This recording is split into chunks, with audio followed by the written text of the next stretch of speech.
我们现在进入我们第三个环节，图像介入社会。那我很高兴邀请香港理工大学的助理教授马彦琼去介绍我们下一节，谢谢。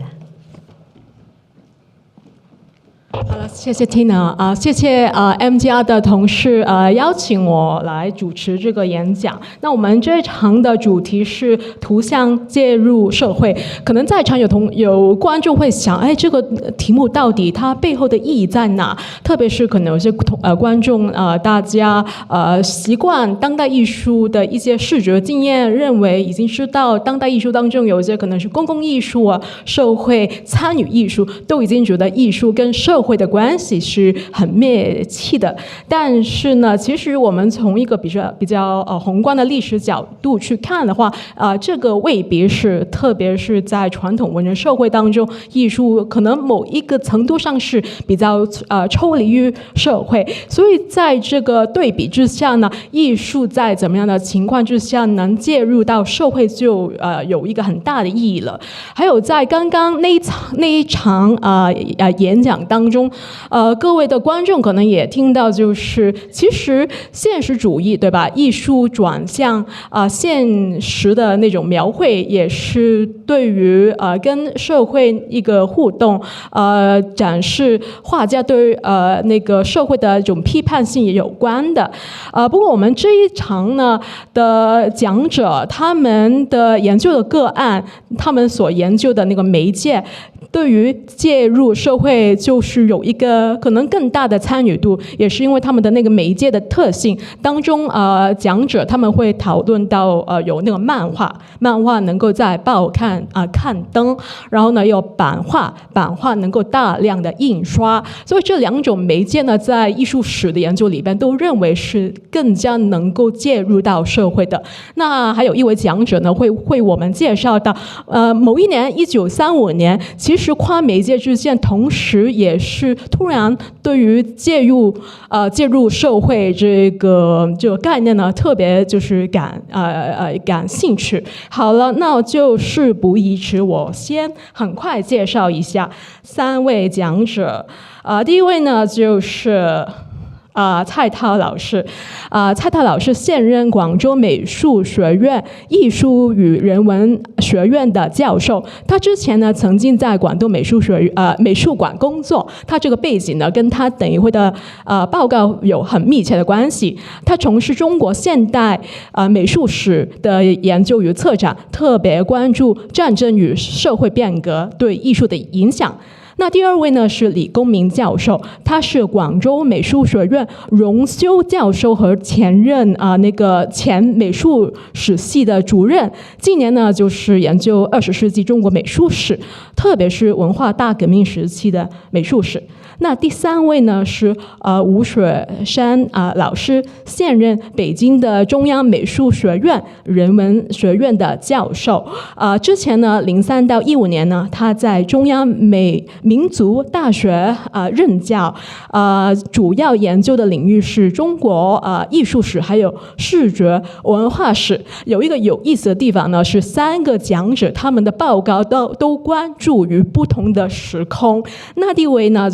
我们就先请蔡涛老师，他们会把我们的目光聚焦到30年代，特别是1935年这年跨地区跨媒介方面的一个情况。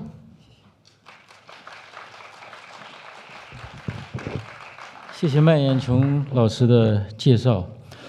感谢阿兰和 Tina 的这个邀请，也感谢 M+ 组织这次难得的聚会。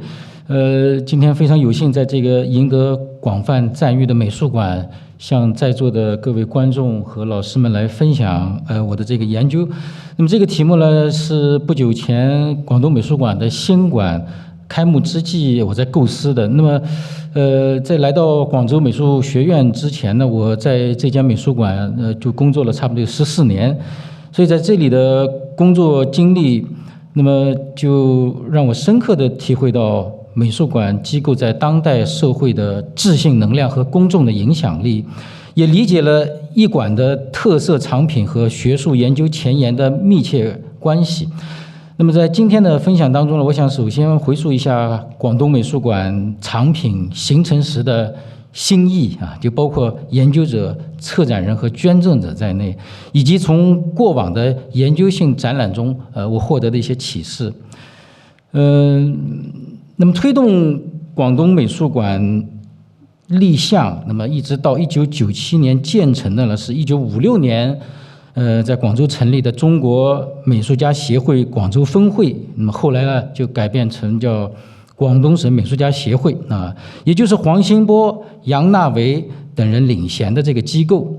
而广东美协的前身呢，就可以追溯到10年前，也就是1946年啊，由他们在香港组建的人间画会。那么1949年11月，在广州爱群大厦的外墙上面有一幅迎接广州解放的巨幅领袖像，那么就是人间画会的成员在香港集体创作的。那么这幅画的署名啊，大家可以关注一下，其实就是已经是广州美协筹委会啊，它所以已经不是在属这个人间画会了。那么战后呢，随着内战局势的升温啊，内地最有才华的一批国统区的艺术家，包括漫画、版画、国画、洋画、工艺美术在内的众多艺术家，那么就在这个时段云集在香港。所以1949年在政权交替之际，在港澳和广州之间发生了戏剧性的人群的对流，人间画会成员从香港回到广州和内地，而高剑父、丁延庸、谭华木等人则流向港澳。所以这2张呢，都是在广州的光孝寺拍摄的合影啊，就见证了在冷战格局下现代美术史的变迁啊，也就是发生在今天啊被称之为大湾区的啊这个区域。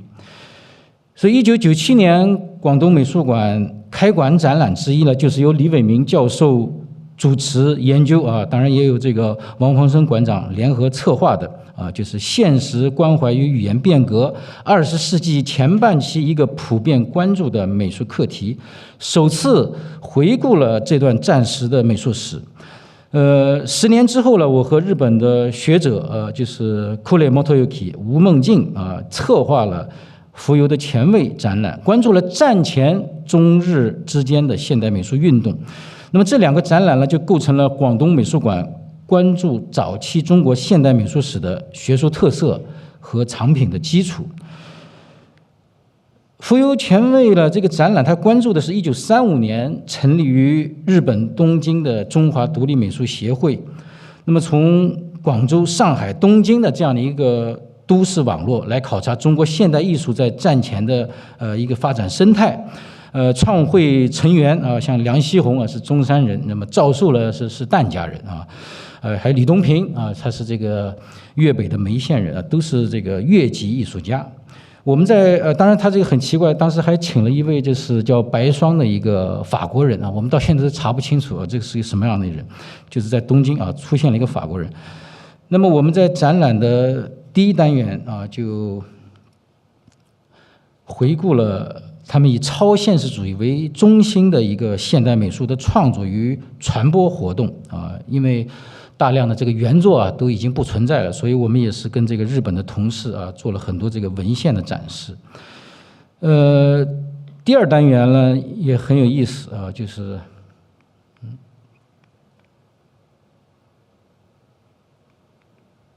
这个怎么没反应啊？第2单元就集中于广州市市立美术学校啊，也就是1922年成立于华南的这样的一个公立美术学校，以这个学校为中心的现代洋画和版画的这个运动。第3单元呢，就是关于折中派的新国画的创新。第4单元呢是介绍了上海的都市文化与这个觉兰社的崛起。那么第5单元讨论了抗战爆发之后这批现代主义者的艺术的走向。我们是很幸运的，就是获得了国内外的众多机构的支持啊。虽然民国时期的原作很多都没有办法保留下来，但还是展出了很多关键的这个作品和文献。那么这个展览呢，已经过去了17年啊，关于东亚的超现实主义的研究也有了很大的进展。我和吴孟敬老师在近期也出版了各自的著作啊。我的这本《国家与艺术家》主要关注了在战争期间中国现代艺术转向战时体制的这段历史。那么吴孟敬老师的千变的前卫呢，则是从亚洲区域的一个流动视角来看超现实主义的发展。那么去年在上海的西岸美术馆也举办了超现实主义与东方展览也是由上海博物馆和这个蓬皮杜艺术中心联合策划的。那么还有今年年初在京都举办的超现实主义与日本展。那么这些学术新动向都在激励我们继续去思考1935年的这样的一个命题。另外的一个学术热点呢，也就是对于亚洲的木刻运动的重视那么中国的现代艺术在30年代初期向左转，吸引学洋画的青年转向黑白木刻，这不是一个独立的静态的历史现象。那么近年来发生的这一系列的专题展览，除了重新认识洋画版画的媒介特质，还特别的提示了木刻参与国际交流的这个历史现场。那广州美院美术馆呢，近年来在藏品的发掘和学术研究领域是非常的引人注目。那么近年来也推出了一系列的重要展览，这个有这个何小特老师，还有这个欧苑林这些年轻的策展人。那么也是我们大家看到这个在左边的，这是目前正在进行的就是苑林他策划的人间画会的成员杨纳维的首次回顾展也欢迎大家到广州来看这个展览。那么这些展览都在提示我们，如果想要探讨现代美术史上最深刻的裂变现象之一，那么就需要积极引入跨媒介、跨文化美术史的视角。对不起，我这个怎么回去啊？那么举个例子就是在1930年日本的独立美术协会成立的时候当时李华他正好在这个东京留学，所以他就在东京的现场发回了报道所以他当时呢就对这个福泽一郎刚刚从这个巴黎回来的独立美术协会的领军人物福泽一郎就是对他的这种思想谜语般的这种超现实主义画风就不太能理解。那么1935年，在经过了伪满洲的旅行之后这个福泽就开始将社会批判意识融入到油画创作当中就是左边的这幅牛呢，就是当时的他的代表作。所以我们可以看到牛身上它有明显的破绽和空洞这个被现在的这个学者解读为这是画家对于日本的军国主义当局贪婪的这种满洲迷梦的一种隐晦的批判。有意思的是，福泽当时的这种关切现实的超现实主义绘画的策略，要等到20年之后差不多在文革期间才会对在身处逆境的赵寿发生深刻的影响。但是在留学日本的当时呢，赵寿只是用这种最前卫的画风来展示一种自我振作的就是个性化的表演的生命态度。而同样是在1935年洋画家李华他从这个野兽派的画风呢，就跨到了这个划时代的木刻作品怒吼吧中国所以作为同时代的东亚现代艺术家，他们的创作都指向了现实理解和现代主义但是呢，他们的理解和表达方式却很不一样这是我们重访1935年的一个重要理由，是什么导致了他们各自的选择？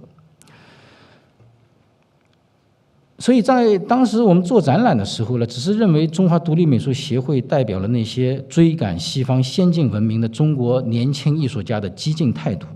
他们呢是文明差序当中的追赶者和模仿者。从巴黎、东京到广州、上海，中国是超现实主义传播链条上的最新的一站这就是在这个文明进化的差序线索当中，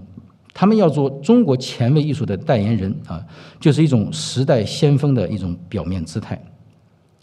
那么后来呢，我们在读这个文献的时候就发现其实他们当时对于超现实主义的阐释呢，也有对于现实舆论的顾虑就比如说他们有意的回避了超现实主义原发于欧洲一战背景的反科学、反理性的特征，更加强调这是适应中国现代社会的一种另类的现实主义。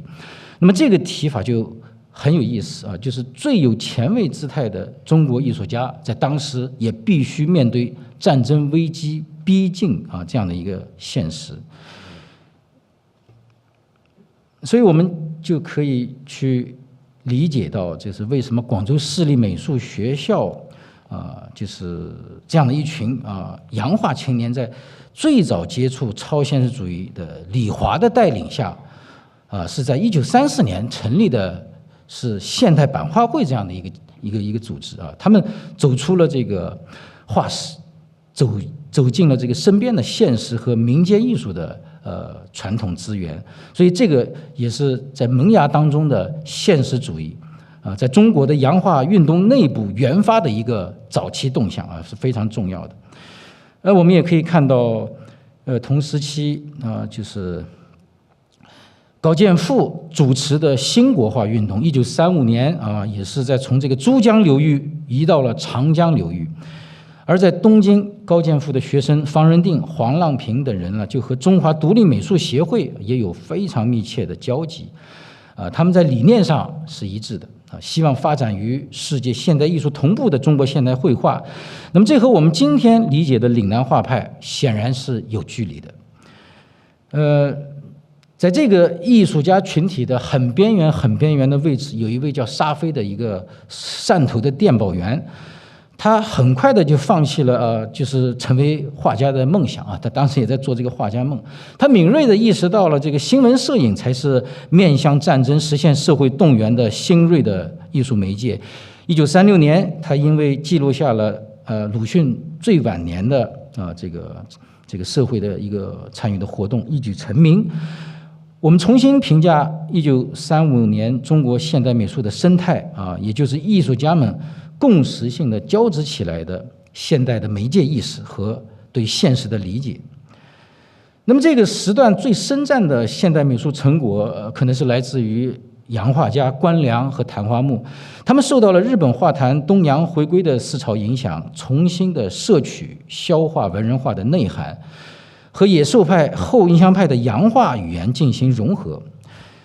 我们要充分地感受到1935年中国美术界的这种创造性格局。那么觉兰社旗手就是尼德对他们的这个洋画实验就做了总结。他说，要在一张油画上表现出整个中国的气氛，而同时不失洋画本来的意味，造型才是我们所理想的。所以这种文化自觉和语言内化的过程体现在广东美术馆收藏的谭花木的这幅不朽的代表作《风景》当中这是一种让石涛的山水画和这个来自于这个尼斯的野兽派画风，以及当下的中国人的生命感受共融互通的卓越表现。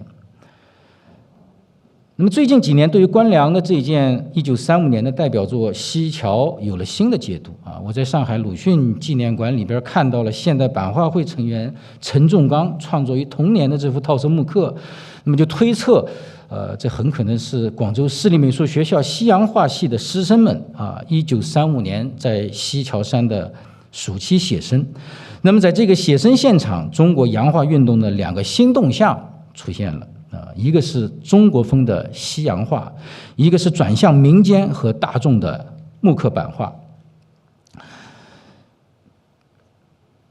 那么1935年中华独立美术协会在广州举办展览的时候呢，他们还邀请了关良和丁延庸参展但是呢，这些年轻一代的艺术家已经将他们视为画坛过时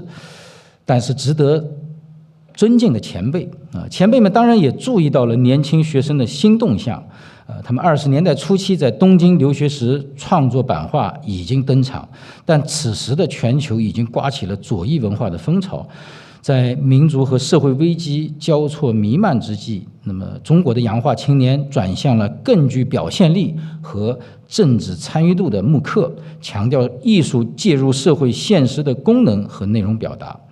那么更值得我们注意的是，现代版画会的创作活力除了受到鲁迅的激励之外，还有很大一部分来自同时期和日本版画同人白鱼黑社的平等对话。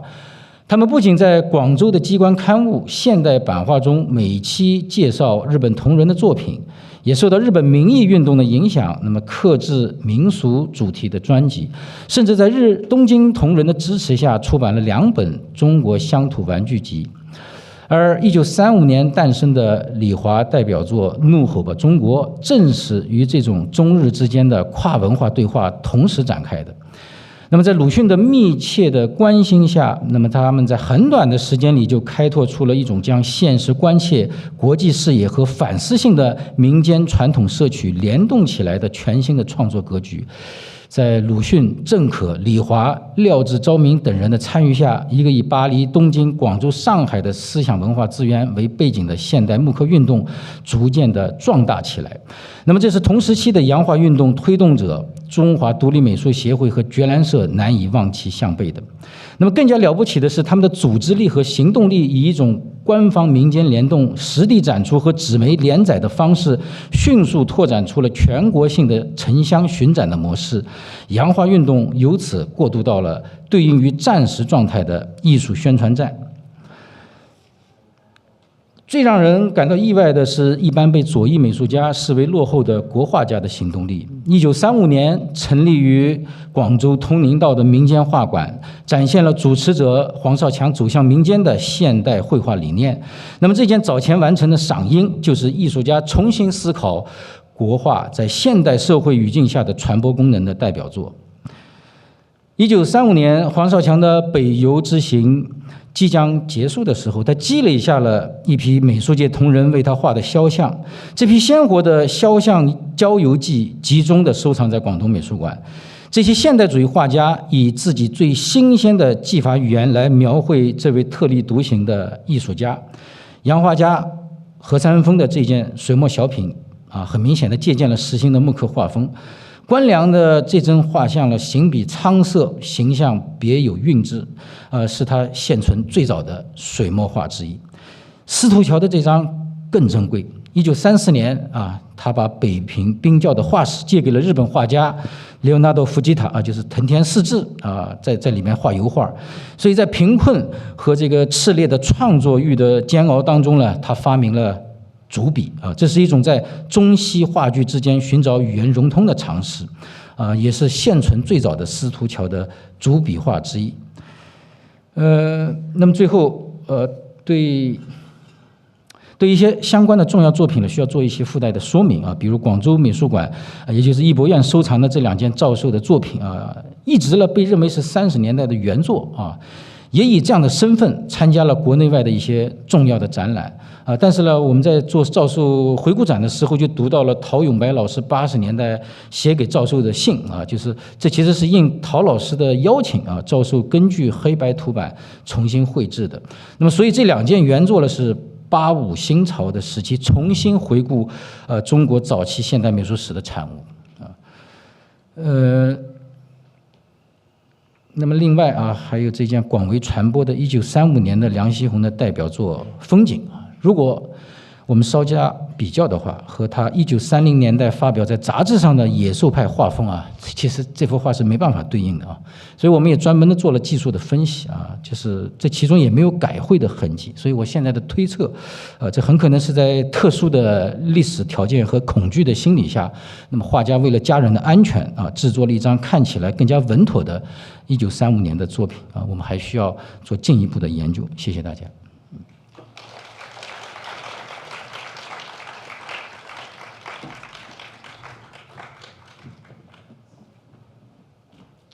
好，谢谢蔡老师。那第2位教授呢？讲者就是李公明教授有请，他会把我们的目光带到第2次世界大战之后的香港。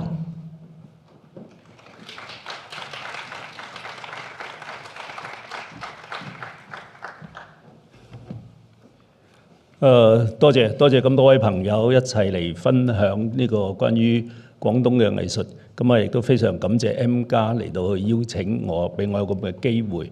咁其實咧，頭先秋濤老師講嗰個咧，1935年咧，確實咧係一個好重要嘅轉折性嘅時機。咁我依家開始要講嘅咧係由1945年，咁1945年之後嘅嗰個情況，特別係香港，因為我要講嘅係香港嘅情況，所以咧會同呢個3年嗰個時候嗰種波瀾壯闊咧，佢又係完全咧出現咗另外一種更加複雜，但係咧應該講係更加微妙嘅。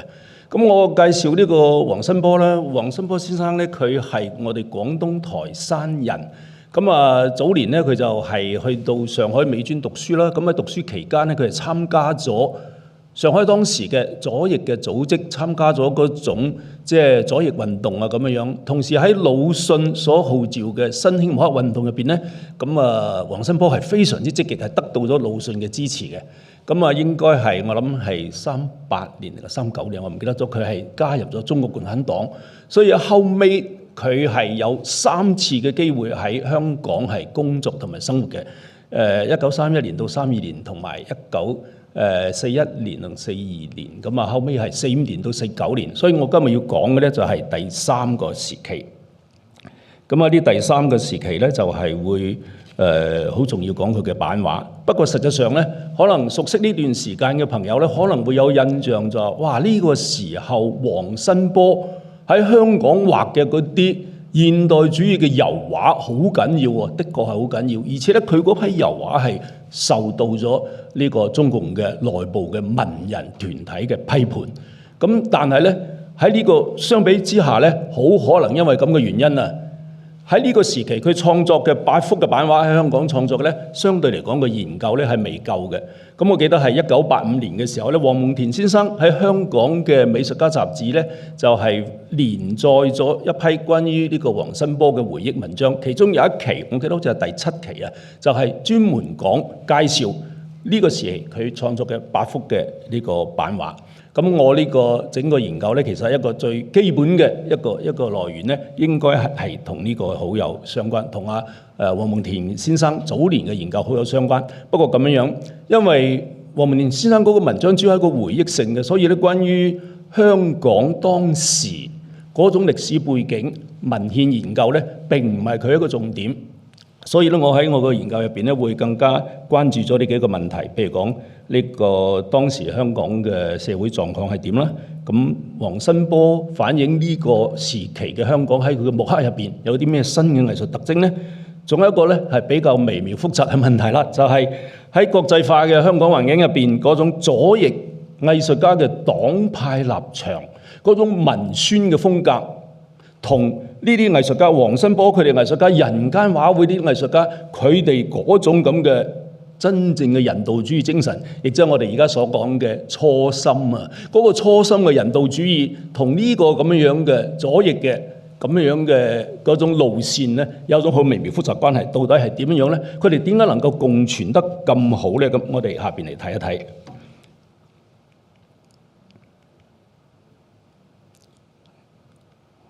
應該喺呢邊，係啦。各位，我哋知道1945年之後咧，咁香港係迅速係英國嘅臨時軍政府重新恢復咗英國政府對香港嘅管治嘅權力。咁喺呢個時期咧，事實上係創造咗一個世界戰後經濟史上嘅奇蹟嘅。因為當時香港係面臨住人口好多啦，大概有60幾萬人，但係更關鍵咧，有好多外流嘅難民翻香港，咁失業啊，同埋嗰種貨幣啊、商品啊供應嘅緊張、糧食緊張咧都好嚴重。咁我哋知道其實喺戰爭結束之前咧，呢個英國人咧佢已經有一個叫做 Hong Kong Penny Unit 咁樣嘅組織。咁佢已經做好咗規劃，所以實際上咧，佢哋係以最快嘅速度解決咗物價、救濟、糧食供應嘅問題。所以實際上到咗45年嘅11月嘅時候咧，應該就係已經係完全恢復翻嗰種香港嘅自由經濟嘅嗰種地位。咁事實上咧，呢種喺歷史學家裏邊咧，都係有一個好高嘅評價。不過咧，對於我哋呢個研究嘅話題，一個比較重要嘅歷史狀況，我唔知道香港嘅現時嘅朋友咧，對嗰陣時個氛圍有冇一個了解？就係英國政府、國民黨政府同埋中共嘅力量咧，喺香港係形成一個好微妙嘅關係。英國人嘅政府對於中共咧，其實已經係有一種非常之中立客觀嘅，譬如講允許佢哋嘅一種活動嘅合法性。而國民政府咧，佢係掀起咗一個要收翻新界啊、九龍啊咁樣。咁佢喺一個戰後嘅民族主義情緒高漲嘅環境入邊，佢係點樣去處理呢啲問題？咁恰恰好喺呢個時候呢，1945年嘅9月初，一架飛機就降落喺我哋嘅啟德機場，走咗落嚟嘅呢，就係黃新波先生。點解佢係坐英國軍隊嘅飛機飛過嚟呢？因為佢當時喺昆明嗰邊，喺雲南嗰邊呢，佢係屬於聯合國軍嘅英國嘅心理作戰部嘅工作人員，所以佢實在係屬於復員嘅性質。但係當佢嚟到香港嘅時候，佢就馬上投入咗一種香港嘅嗰種國際嘅文化氛圍，佢成日就中意去神聰書店嗰度買嗰啲英文書啊，形成一個好有意思嘅帶有前衛性質嘅嗰種咁嘅文化嘅氛圍。好啦，咁呢個時候我唔知道我哋嘅香港朋友會唔會記得當時呢喺呢個1946年10月嘅時候發生咗九龍嘅騷亂啊，就喺油麻地。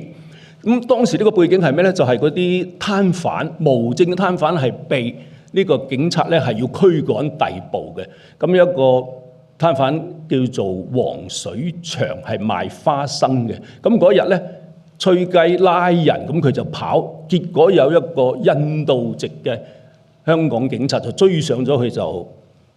用棍就打死咗佢。咁當時呢件事情馬上就激起咗民憤啦。咁但係咧，嗰啲民眾咧就係唔俾嗰啲警車將呢個屍體拉走，咁呢個時候形成咗衝突。咁之後呢件事情咧就係由於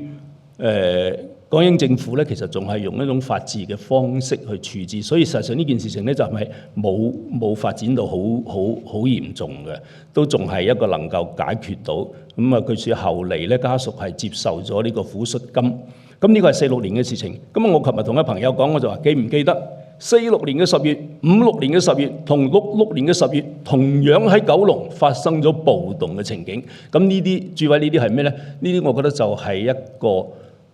當我哋要理解喺呢個時候喺香港發生嘅文化現象嘅時候呢，可能更多係要關注呢種社會嘅背景。咁啊好啦，黃新波翻嚟香港第3個時期咧，開始咧佢就係做華商報嘅記者。咁諸位我哋講翻嚟華商報嘅背景係咩咧？我哋知道喺45年嘅11月咧，毛澤東係對廣東嘅中共嘅區委發出指示，要佢哋盡快去進駐香港嘅一個文宣陣地。所以喺呢個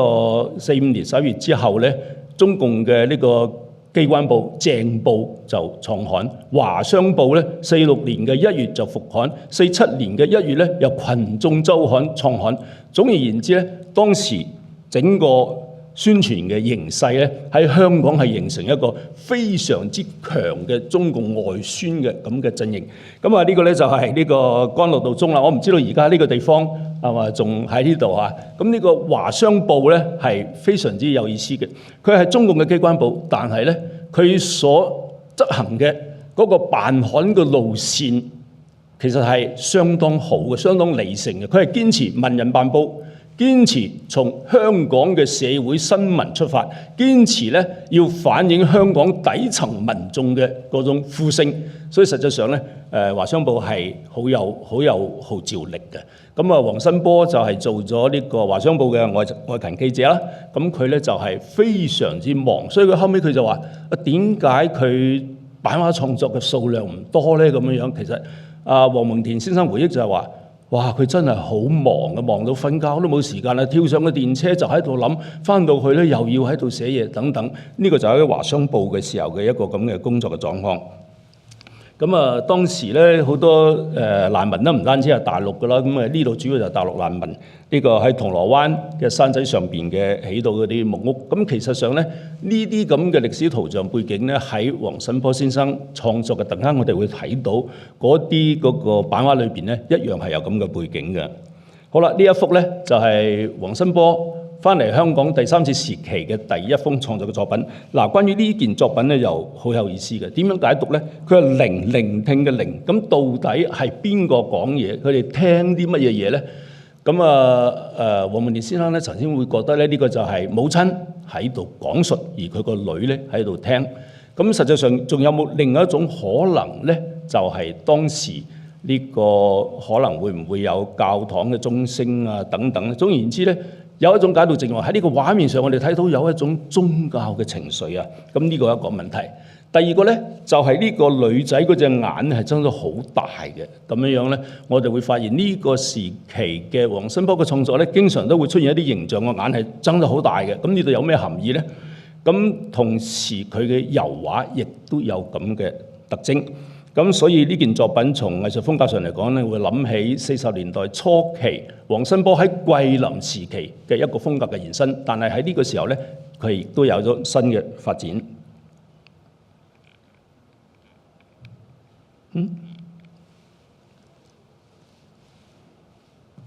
呢個咧就係佢嘅無題1947年。咁呢件作品有啲奇怪嘅，佢自己好少提過呢件作品，而批評家咧亦都好少去講呢件作品。咁1947年呢個佢係好明顯啦，可以講到一個地下嘅一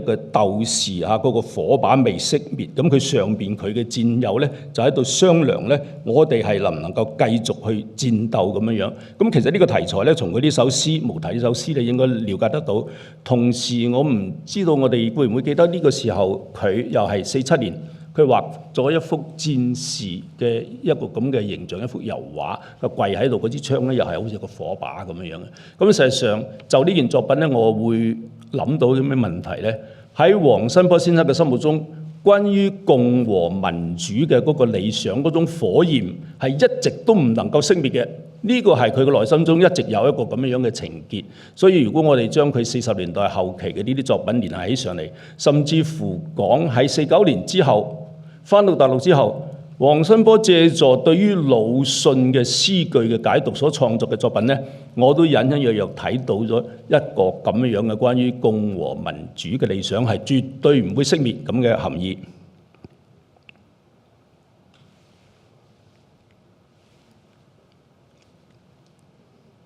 呢個碼頭咧，呢個跑馬地呢幅咧 ，OK， 跑馬地呢個咧就係事實上咧就係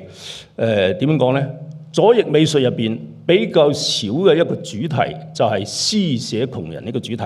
咁我哋知道其實喺呢個二戰之前啊，港英政府對於香港地嘅嗰種福利嘅其實係一直都好冷漠嘅。咁到咗二戰之後咧，佢哋覺得呢個係個問題，因為難民多咗啦嘛，所以成立呢個難民嘅福利會，成立呢個關於呢個社會局。但係呢啲機構啊，佢其實係針對係嗰種非正常、非日常生活裏頭所出現嘅嗰啲災難進行救濟。所以實際上日常啲人啊，你話啲窮人啊咁樣樣咧，佢哋仲係只能夠喺咩咧？喺嗰啲富人嘅帶有一種地方習俗式嘅嗰種咁嘅救災，譬如講一啲做呢啲咩法術節日嘅時候咧，咁佢會有一種咁嘅接濟。咁啊跑馬地喎，咁啊黃新波其實喺香港住得最長嘅地方咧，就喺跑馬地嗰度。咁啊具體邊度我都搞唔清楚，但係呢一個記載咧就話佢住喺嗰度。咁啊呢個係個高級嘅住宅區，但係周圍咧亦都係有難民，又有嗰啲木屋嘅要做法事。嗱，咁啊睇呢件作品咧，可能喺我哋對於左翼藝術嘅人道主義嘅嗰種理解度嗰個深刻度咧，係特別有作用嘅。因為點解咧？佢唔單止係描述一啲困難嘅需要去接受救濟嘅呢個人群，實際上佢刻畫嘅係佢哋嘅精神狀態，佢哋嘅茫然，佢哋嘅苦悶，尤其係佢哋喺人格尊嚴上受到嘅挫傷。咁諸位，我哋真係唔會將左翼藝術單純睇成係嗰種舉拳頭啊、吶喊啊嗰啲咁強烈嘅嗰種咁嘅圖式語言，而喺黃新波嘅藝術入邊咧，我哋會睇到有一種係相當嘅深度，有一種心理嘅人格性，有一種倫理學嘅嗰種分析。咁啊，碼頭呢件作品咧就係應該講好有香港特色啦。我唔知道大家會唔會諗起香港開埠以嚟，由於佢嘅貨運，由於佢喺一個物資交流上一個中心嘅地位，所以碼頭航運係一個好重要嘅經濟嘅一個引擎。而喺呢一個咁嘅過程中咧，我哋稱之為苦力。其實我哋粵語嚟講，早就嚟講就叫咕喱。我唔知道而家仲有冇人講咕喱。我哋細個嗰陣時咧，我婆婆就成日話嗰啲咕喱啊點樣樣，然後我哋我啲家長就話：哎呀，老人家唔好咁講啊！依家唔能夠叫咕喱㗎咁。咁其實咧，就係一種好特殊嘅職業。咁呢個職業嘅群體咧，佢哋社會上嘅地位好低嘅，佢哋嘅收入好微薄，而且佢哋嘅勞作係非常之艱苦嘅。最重要嘅一點就係咩咧？咕喱係唔穩定嘅，佢哋係要靠有人去請佢哋先至開到工，先至有飯食。咁樣呢一位睇落去咧，呢個苦力咧，佢已經係好年老啦，花白嘅頭髮，但係咧佢仲要托住一大紮好粗嘅繩。咁喺碼頭上嘅一個咁嘅形象咧，喺藝術上嚟講咧，半邊嘅人頭像同埋半邊嘅嗰個磚牆之間嗰種張力、嗰種緊張。其實喺呢個題材入邊，我就想稍為擴充一下，係講係咩咧？就係講起喺左翼文學，從我哋所知道嘅奧威爾寫1984嘅嗰個奧威爾，佢曾經有一本書叫做《從威根碼頭出發》。點解啊？諸位，碼頭從嚟都係表現嗰種苦難嘅勞工同社會主義嘅人道主義理想，以及嗰種左翼要去奮鬥嘅嗰種依賴嘅階級力量，有一個好重要嘅聯繫嘅。所以當我哋以前喺所有左翼嘅文獻入邊咧，一睇到碼頭，一睇到碼頭工，一睇到苦力嘅時候，我哋心裏頭會產生一種真係嘅嗰種歷史嘅嗰種史詩感嘅感覺。咁後尾喺我哋嘅革命文學入邊咧，亦都有好多咁嘅講法嘅。咁我知道咧，就係喺呢個1950年嘅時候，我哋廣東有一位作家叫做黃秋雲先生，其實佢又同香港好有關係嘅，佢同香港陳實係好有聯繫嘅。黃秋雲先生1950年初有一日晚黑，佢喺軍區食完宴會出嚟，行過廣州嘅大沙頭，見到碼頭上邊一群工人凍到十聲喎，一啲真係好慘嘅感覺。黃秋雲先生就好難過，佢話諗唔到革命勝利啦，仲有啲咁嘅人咁悲慘。諸位，呢個就係發生喺碼頭上嘅事情啦。所以從呢度上可以睇到咧，我真係好有感慨。辛波先生當年佢係嚟呢個碼頭，佢係喺邊度上班咧？佢係喺西區三角碼頭啊！我唔知呢個地方係喺邊度，係咪呢度附近？佢就經常喺呢度行，佢成日坐無軌電車，因為坐電車嘅時候佢就知道黃夢田就話。佢啊，肯定會對碼頭工要有做一啲嘢。好啦，請問呢件作品佢到底係咩回事？一個細蚊仔，我哋發現佢嗰頂帽咁大頂帽笠喺佢頭數，唔係好啱噃。旁邊嗰個咁嘅扁擔啊、擔挑啊咁粗，佢坐喺度做乜嘢啊？點解呢個題目叫做看守咧？諸位，呢個就係要回復到香港當時喺戰後嘅一個社會管理條例，就係對嗰啲叫做攤販啊、苦力啊喺度等人做工嗰啲咧。咁啊，大概係我唔知呢個數字準唔準確啦。喺1946年戰後嘅時候咧，咁啊據說咧香港地總共有7萬個呢啲咁嘅遊動嘅攤販，但係港英政府每日發出嚟嘅牌照只係15000個，亦即係話大部分嘅呢啲人咧係無證攤販，係叫做無業嘅，佢哋係非法嘅。佢哋為咗逃避啲警察去拉佢哋咧，佢哋會諗出各種辦法。咁同時呢種狀況咧，可以講喺我哋香港嘅廉政史上咧，亦都係好重要嘅一筆喎，因為只有15000個牌照，所以咧有啲腐敗警察同埋黑社會咧，就係會收取保護費啦。咁呢個就係形成咗呢一個畫面嘅一個背景。咁其實當時黃新波亦都係發表過一篇小説，短篇小説叫做《晚潮》，講嘅係一個郵局香港郵局嘅僱員咧，失業咗之後冇嘢做，只好上街做一個無證嘅賣報嘅攤販，結果係俾警察拉咗坐監。咁佢個仔好細個啊，去探監嘅時候就話：爸爸，你唔使驚㗎，你坐耐啲都唔怕㗎，我已經能夠去賣報紙啦！哇！即係睇到呢度，我覺得好感慨。所以黃新波創作呢件作品咧，佢真係深深感慨到嗰種社會管理同人生嗰種揾飯食嗰種艱難處境。呢個就係我哋喺解讀呢個左翼新興莫克運動嘅作品嘅時候咧，我哋一定會去更加去了解嗰種真正嘅歷史語境，佢背後嘅呢個管制。不過咁當然。呢個關於無證攤販嘅管理咧，係一個社會難題嚟嘅。你唔管又係唔得嘅，因為整個城市嘅環境啊、衞生啊、秩序啊，都係需要。我知道只有5分鐘啦，我好啦，咁啊呢個賣血其實佢係未接觸過賣血嘅人嘅，佢喺新聞裏頭咧知道呢啲賣血人。請問呢個賣血嘅人佢係咩職業？大家睇唔睇到出嚟？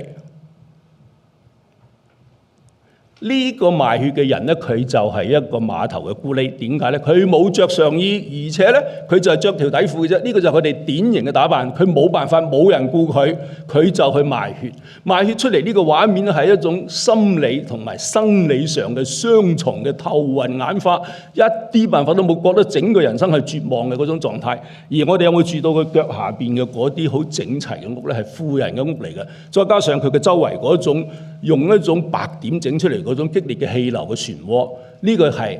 黃新波對於呢個人群嗰種賣血嘅辛酸嘅一種生活嘅好真實嘅一種描繪。我要快啲可以講到呢件控訴啦。咁啊，諸位我曾經睇過咧，係嗰個 Franco Welsh 同埋嗰個依家係 Hong Kong U 嗰個邊個嗰個 James 嗰個 Carroll 寫嘅《香港史》呢兩本書咧，都冇提到1947年4月13號。喺上海發生4個學童被槍殺嘅事件，呢件事其實好大嘅，但係咧後尾的而且確唔知點解會喺歷史中失去咗記憶。咁呢個黃門田就話，當日有外國嘅通訊社報導呢件事情嘅時候咧，哇！黃新波激到啊，我真係唔好意思講啊。佢話佢啊個粵語鬧人個三字經掛住喺個嘴邊，大家都知道啦，我唔講啦。咁就話佢真係好憤怒。咁佢咧就創作，咁啊中共嘅作家呢個司馬文森咧，其實佢係中共香港區委嘅呢個文委嚟嘅，佢係呢個介紹呢個黃新波入黨嘅人嚟嘅，佢就馬上寫咗個通訊，而黃新波咧就畫咗呢個畫。咁當時呢個鄭報發表嘅評論，嗱呢個好緊要啊嚇！呢個評論所講嘅咧就係堅決抨擊國民黨政府軍隊嘅濫殺無辜。而佢呢個文章嘅立場咧，就係話香港人係習慣咗喺呢個英國政府制度管治下嘅有法制嘅生活。咁其實呢個説明咩咧？國共兩黨喺內戰時期嘅嗰種民選鬥爭，我覺得共產黨係做得好出色嘅，好叻啊！即係佢係企喺香港人嘅立場裏頭去抨擊國民黨嘅呢種咁嘅殘暴嘅行為。啊，呢個就係新界嚇。當時嘅呢個巡邏嘅士兵，咁啊呢個其實咧，佢畫嘅呢個畫面咧，司馬文森呢個描述咧，呢啲細蚊仔咧，好可能係唔啱嘅，因為點解咧？當時《星島日報》啊、《大公報》啊、《鄭報》啊等等咧，都曾經講過呢4個被槍殺嘅所謂學童咧，其實佢哋真係小學生，但係佢哋嘅年紀應該係17到18歲。哇！點解17、18歲仲係小學生咧？我就曾經請教過香港著名嘅作家陳冠中先生，佢就一個推測，佢就話咧係㗎，因為點解咧？難民翻嚟香港好多係已經耽誤咗讀書啦，所以佢哋到咗17、18歲就重新翻小學讀翻5、6年級，一啲都唔奇怪。咁呢個咧好可能係一個真實嘅，當時係有報紙去咁報導呢件事情。好啦，咁我哋而家睇翻就係黃新波嘅控訴啦。呢件作品的而且確係充滿住一種無言嘅傷痛同埋嗰種憤怒嘅控告。佢4個孩童嘅嗰種屍體，嗰種滴住血嘅呢個咧就係一個最典型嘅，睇到係咩咧？係柯立維茲對黃新波嘅影響。咁1938年嘅時候，黃新波喺廣州係睇到咗柯立維茲嘅作品啊嘛。咁佢就係最典型嘅代表作就係《博愛人間》同《深刻人間》嘅一個咁嘅象徵。咁呢個佢知道柯立維茲去世嘅咧，佢馬上係寫篇文章。其實從魯迅、柯立維茲到黃新波呢一批咁樣嘅新興嘅木刻家，佢哋有一種好偉大嘅嗰種人道主義嘅嗰種情懷。我哋嘅藝術家喺呢個題材嘅選擇，喺佢哋嘅藝術嘅風格上邊咧，其實咧係的而且確係走喺一個時代嘅好前列嘅。諸位，呢個就係我哋嘅左翼藝術嘅初心。咁我哋知道啦，左翼藝術史嘅發展到咗以後咧，佢當然會出現咗好多轉折啊、消失啊等等。咁咧就喺呢個黃新波先生49年翻去大陸之後咧，佢又做咗廣東省軍管會文化處嘅美術組嘅組長，咁嘅身份當然變咗啦。1961年嘅時候，佢翻嚟香港係參加現代中國版畫展，咁見過一啲朋友，但係咧我睇唔到任何佢喺香港活動嘅足跡。我只知道喺1961年咧，黃新波先生創作咗一幅懷念魯迅嘅版畫，題目叫做《關於長夜過春時》。克洛維茲嘅作品。咁我曾經喺07年嘅時候咧，同我嘅同學啊朋友啊，就去農村創作咗呢一幅咁樣嘅農村嘅壁畫。諸位，呢個就係我嘅發言啦，多謝。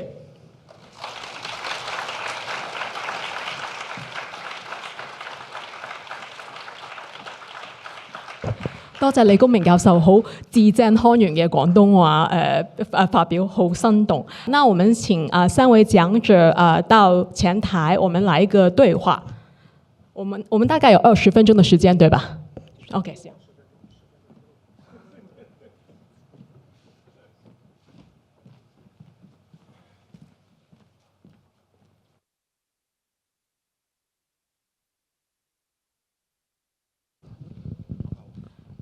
喂，好，再一次感謝三位很精彩的報告。那從三位的報告當中呢，我們學到其實呢，藝術介入社會，藝術對社會展示關懷，還有批判性呢，其實無可否認是跟這個左翼文藝那個藝術有關係，對吧？那從蔡大老師的演講，我們得知其實在30年代的時候呢，全球呢就颳起了左翼文化的風潮，然後從您的研究也看到，其實在廣州，對吧？也是廣州的藝術家，他們是有很強的國際意識，特別是他們跟東京、日本那邊有很強的脈絡。然後呢，在李公明教授的演講當中，我們也了解到了，其實這個人道主義其實是社會主義最初的一個對吧？其中一個想法吧，一個工具吧，對吧？所以其實我們看到，就是左翼文化對介入社會是很密切的關係。能不能三位能夠稍微討論一下，介紹一下，其實你們所研究的個案，那些藝術家他們是怎麼樣接觸到左翼文化的？特別是有意思的這一個。最長的所討論到的藝術家，其實他們也相對年輕一點，因為如果是35年是一個很關鍵的年份的話呢，有一些藝術家，包括是廖冰兄跟黃新波，他們是挺年輕的，只有19、20歲左右，對吧？然後剛剛講到李花的他大概也是20幾歲左右，所以對於你們想想，對於20幾歲的藝術家來說，一種全球國際的那種左翼文化傳到他們的那個地方，然後在30年代也是有那個民族主義興起，國家面對一種危險危難的情況，就是對於這些年輕藝術家來說是很有魅力的，對吧？這種工具，對，所以能不能說一說？當然，可能也能針對你們所報告的那個時空，比如說是40年代，或者是年輕的時候的，廖冰兄的情況，也可以說說。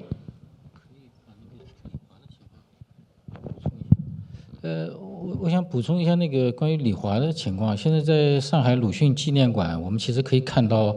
非常豐富的，因為就是他把這些就是關於木刻的創作是。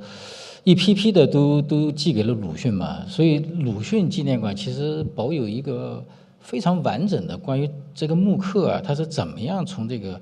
油畫家的這樣的一個創作轉過來的一個很好的一個故事跟生態。就是因為他的太太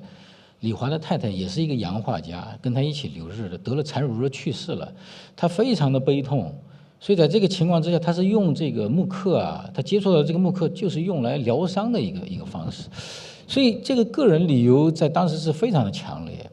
所以我们不能够说从一开始这就是一个民族主义的一个驱动力，说是让他接触到了木刻。恰恰我们现在获得了他本人的回忆录就是这么样叙述的，就是因为他的悲痛，他的那种就是个人情感的创伤，他需要疗愈的时候，他接触到了这个就是跟油画很不一样的一个媒介，所以就开始尝试。然后当然他也开始学习这个东京的这个创作木刻的一系列的这种风格，包括现在在鲁迅纪念馆的这些什么春娇、小景集啊，都是很抒情性的风格。包括他把这个超现实主义的夏加尔的这些作风啊，直接的把它转换到了木刻上。所以你可以看到，他早期的木刻并不是一个那么强烈的一个所谓的民族主义的一个驱动的东西。所以这个东西在什么地方发生了转折点，很明显，1936年，你可以看到整个的文艺界的这种抗战意识的这种，就是它是一个弥漫的意识。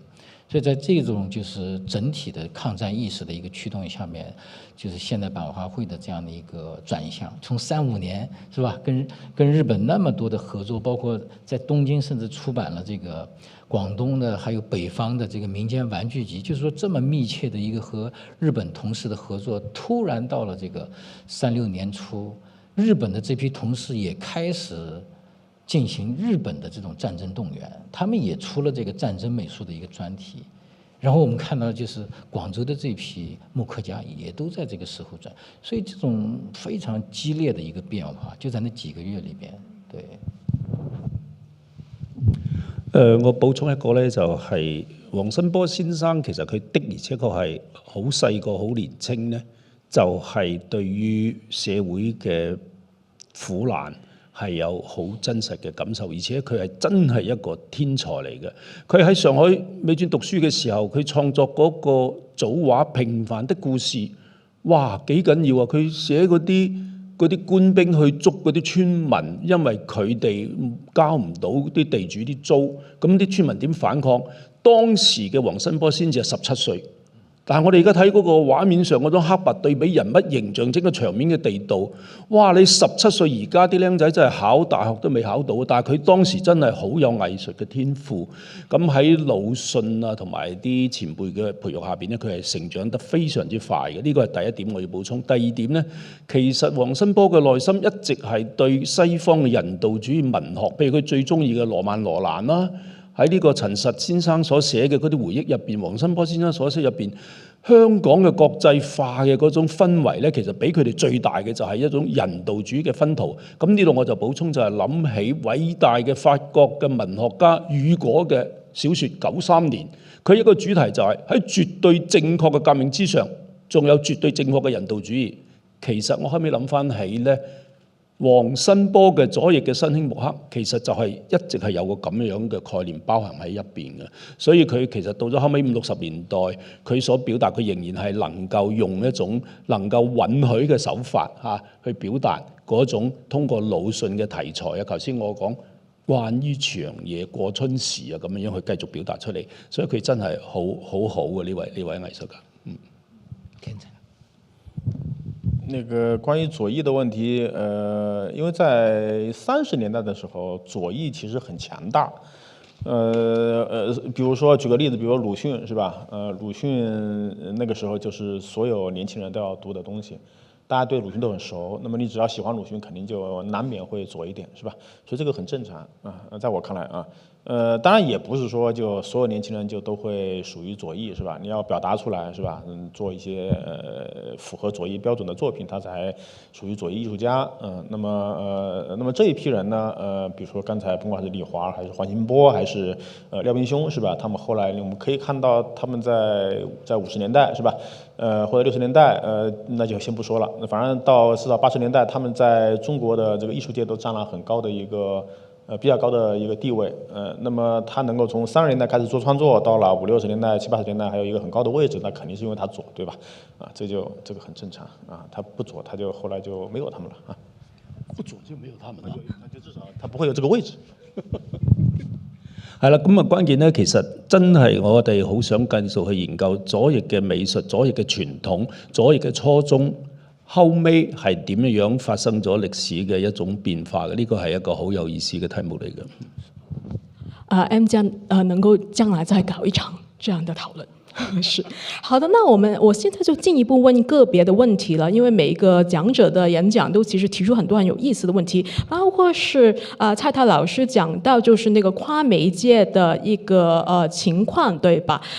我好奇的是，其实有意思的，你刚刚讲到是日本那个独立美术协会的艺术家，对吧？他有一幅油画，用的是超现实的手法去画的那个牛，就是很破的一个牛，对。然后呢，但是当时的李华当时他是画油画的，对吧？学油画的，后来呢，他就受到启发，那改行从事版画。那这个从超现实转化为现实，从油画转化为版画，这种转化我觉得是很有意思的，能不能稍微介绍一下那个过程？就是我们现在用这个转化这个词汇的时候要特别的小心，为什么？就是李华他到了晚年啊，他都在不停的跟中央美院的这些学生说，其实木刻版画就是一种绘画。所以实际上他也在面临一个问题，就是说实现了这个从木刻介入到社会这样的一个功能性的变化的时候，他当然作为原先的一个只是在学院内部去进行这个模仿西方现代主义风格的这种就是油画的这样的一个实践者，突然一下子能够通过木刻接触到广大的深刻的中国现实，这个是一个非常大的当然后面鲁迅的这个推动中也非常大。但是另外一点呢，我们要特别强调的就是说艺术家的主体意识，包括龚明老师在谈的这个黄新波啊，还有雪山老师谈的这个廖斌兄啊，刚才我们所有这些问题都涉及到艺术家的一个主动的选择跟表达的问题。所以在这样的一个前提之下，我们去理解他在什么情况之下选择木刻，什么情况之下又特别强调木刻是绘画，这些话里面都有深意。他们不愿意被这个完全的工具化，但是在某些情况之下，他们特别愿意中国的知识分子凝结成为一个集体，尤其是在抗战的被动状况之下。但是他们也在战争期间承受到了一个很大的压力，就是慢慢的这种主体的表达越来越难的时候，很多时候只是把艺术家作为一个工具去进行这样的一个利用。所以这个里边，我们就是在说这个转化媒介的时候，就是要特别小心。就实际上，我是认为，李华包括像关良这些艺术家，他们从来不是简单的说是从 A 到 B， 而是我们看到一个更长线的一个，他们能够自由的去选择媒介的一种主体意识和这样的一个主动状态，这个才是我们在把握20世纪的革命跟现代艺术关系的时候，要特别去这个观察的一个点。好的，对，艺术家他有个主体性，对吧？在适当的时候选择他认为最强大的那个媒介是想表达他的那个概念问题。好，那我想问问李公明老师，您的报告当中展示不少那些木刻版画，有意思的是，很多时候呢是从一个小朋友的那个视角，对吧？就把一个小朋友跟一个大人放在一起，其中一个人的眼睛会张得很大的，对吧？那种利用小朋友那个视角出发的手法是從哪裡來？是不是跟那個德國的版畫家克勒維茲有點關係？這個其實呢個其實咧就唔係直接一個咁嘅聯繫嘅，佢係咩咧？因為黃新波喺香港嘅時候咧，佢對於社會底層嘅觀察咧，佢有其中有一個着眼點，就係代際嘅關係。即係話老一輩嘅同年青一輩嘅，所以你睇佢話嗰個細蚊仔，佢喺嗰個母親嗰個眼神下邊，佢瞪大眼睛，又話嗰個細蚊仔去做一個看守嘅時候，佢其實係承托住佢上一輩嘅嗰種重負嗰種責任。咁我覺得呢點咧，好可能就係黃新波其實係好獨特嘅，佢哋生活觀察能力好強，因為同佢嘅職業有關。佢喺華商報佢做外勤記者，佢真係好勤力，深入跑咗好多地方，佢會接觸到咧，一定係諗到老一輩係點。下一輩會係點樣？咁各位朋友，我哋其實呢個問題好大嘅，我哋會諗到咧代際之間嘅嗰種問題。咁我相信我哋都能夠了解真係嘅歷史背景同埋現實未來之間嘅關係，代際問題，我諗係一個 generation 一代。Yes, that's right. Yeah. 好的。我想再進一步問一個問題，用廣東話問你啦，就係咧有趣嘅就係頭先你講到就係黃新波嘅作品咧，其實展現一種人道主義精神，咁我哋都深深咁感受得到啦。咁但係我又想從另一個角度去諗啦，某個程度上咧，黃新波佢按你嘅意思啦，頭先佢其實係當時入咗共產黨嘅，對吧？咁佢所工作嘅單位咧，其實都係一個有黨派支持，咁佢係華商報嘅愛勤記者，咁某程度上咧，佢所處理嘅一啲嘅社會議題啊，包括就係描繪社會一啲人民嘅慘況咧，其實某個程度上咧，亦都係對呢個殖民主義嘅批評，係咪？同埋對國民黨嘅批判好明顯啊！咁所以變咗呢個人道主義嘅精神咧，某個程度上亦都真係變咗一個工具性，係咪？可唔可以咁樣理解咧？ No. 人道主義喺左翼藝術家，特別好似黃新波呢啲、廖炳興呢啲，佢心目中咧一定係目的而唔係手段，絕對唔係工具，唔係手段。點解咁講咧？因為事實上佢哋係直接喺生活裏頭睇到咗呢種咁樣嘅苦難，激動咗佢哋。佢哋絕對唔係話我係運用呢個諗住能夠更有流量啊，更能夠吸引眼球啊，吸引觀眾啊，絕對唔係咁樣嘅。的而且確咧，應該你頭先提到一個好重要嘅問題，我喺講嘅時候，由於時間唔係好夠啊，我係想特別係講清楚，就係話喺當時香港嘅中共嘅民委呢個工委佢哋嘅所執行嗰種政治路線咧，應該講係比較理性嘅，貼合香港嘅實際嘅。呢個實際係咩咧？如果講到白嘅話咧，佢哋喺一啲關鍵性嘅事件上面咧，佢哋嘅立場咧會企喺港英香港法治呢個咁樣嘅角度去對於國民政府、保安院嗰邊嘅國民黨軍隊、廣州政府嗱，好似我頭先講呢個上水四學童事件出嚟之後，廣州國民黨政府馬上就話呢4個係暴徒，點解咧？話佢哋身上有2支手槍，話佢哋想逃跑，槍殺佢哋咧係因為佢哋要逃跑，所以係開槍擊斃咗佢哋。咁呢個咧，我哋嘅香港嘅中共嘅報紙係堅決反駁呢種講法嘅，認為咧呢個係為自己屠殺無辜而想洗脫罪名。咁諸位，喺呢個過程中，我哋真係會見到咧，當時為咗喺內戰喺贏得外宣嘅咁樣嘅有利嘅情況下邊咧，佢哋係會尊重呢個咁嘅事實嘅。呢個係當時嘅一種咁嘅手法。OK。多謝。唔該晒。好，那第3個問題呢，就問吳雪山教授了。就是我覺得你的那個演講很有意思，就是基於一個你的那個 conclusion 結論，就是說其實那個諷刺的漫畫就是展示這個權力，對吧？權力本身。那我在想的是，你的研究就是讓我們在思考作品的時候，不只是單純的看作品的內容本身，而是思考作品本身的那個體制，對吧？體制裏邊人與人權利之間的關係。那這個對於我們看藝術作品、研究藝術作品，其實那個方法論上，我覺得是一個很大的啟發的。就這個某一個程度上是一個意見，可能不太是一個 comment。但是有另外一個有意思的問題，就是您展示的那些漫畫，對吧？漫畫本身就是有一些是4格漫畫，有一些是單格漫畫，對吧？那單格漫畫它只有1格一個圖，對吧？要在一張圖裏邊要達到最大的諷刺的力量。那很多時候廖冰兄所用的方法是把身體利用身體政治，把身體轉化，對吧？比如說斷頭斷肢、機械化、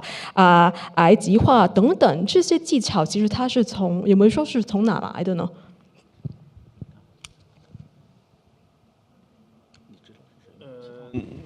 這個廖冰兄他的來歷就比較複雜，就他不是科班訓練出身，他沒有正經讀大學啊，他就所以他自己形容自己就是野生動物啊，他就是野生的，就是不是那種學院派家養的啊，所以他的來源就很難就追溯啊，就他一定是聰明但極其他能够看到，他都会吸收。而且这个东西其实在西方的漫画里也能够看到啊，它肯定是漫画这个题材，严格来说，它是从西方过来的啊，日本、西方或者欧洲是美国。其实当时漫画家受这些影响其实很深啊，但廖斌兄呢，就他你很难从他的风格上做出，因为他主要用单线啊，他没有你比如有的画家，风格一看你可以指出说从谁啊，但是廖斌兄这个其实不太有。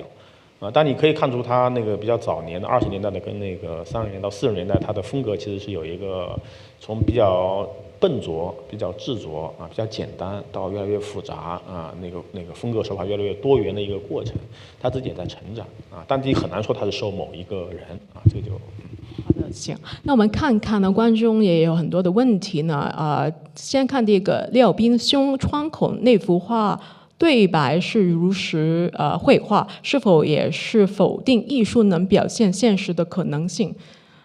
什么意思？搞不清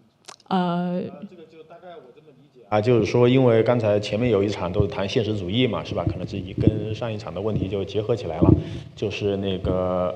廖斌兄呢，他这个如实描绘呢，我觉得你要放到他的这个年代里面去考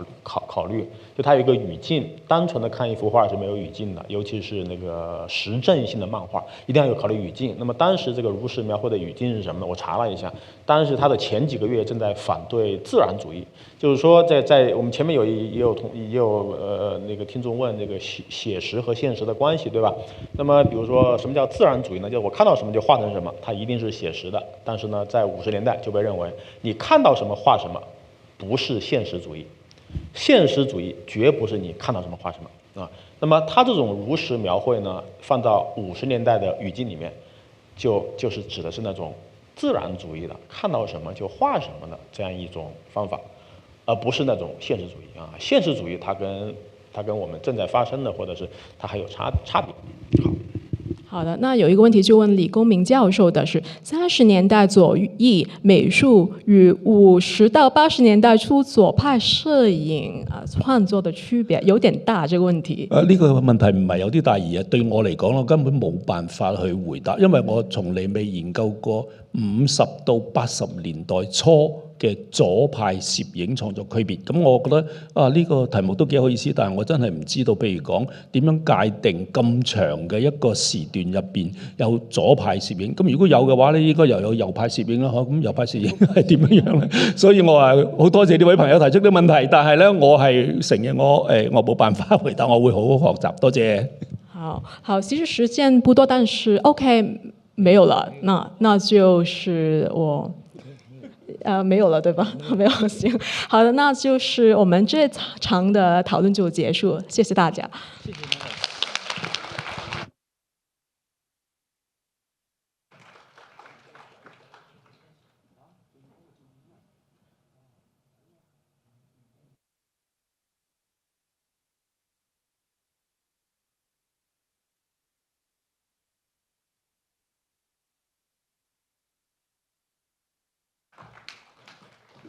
OK， 首先我覺得我哋全場都應該俾自己一次掌聲，因為堅持到5點半係最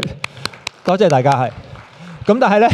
大家唔好走住先，因為我哋仲有非常精彩嘅內容，就係我哋而家最後一個環節，就係我哋好榮幸請到香港城市大學中文同歷史系嘅教授、系主任同埋人文科學人文社會科學院嘅副院長程美寶教授。嚟當我哋做一個總結。咁程教授其實主要研究係18、19世紀嘅清代，即係清末晚清嘅廣東文化。咁同今日我哋所講嘅20世紀嘅嗰種藝術咧係有少少距離。咁所以我哋其實好好奇睇下程老師對今日嘅內容有啲咩提煉，同埋為香港嘅觀眾有啲咩解讀同埋翻譯。係咁有請程美寶老師。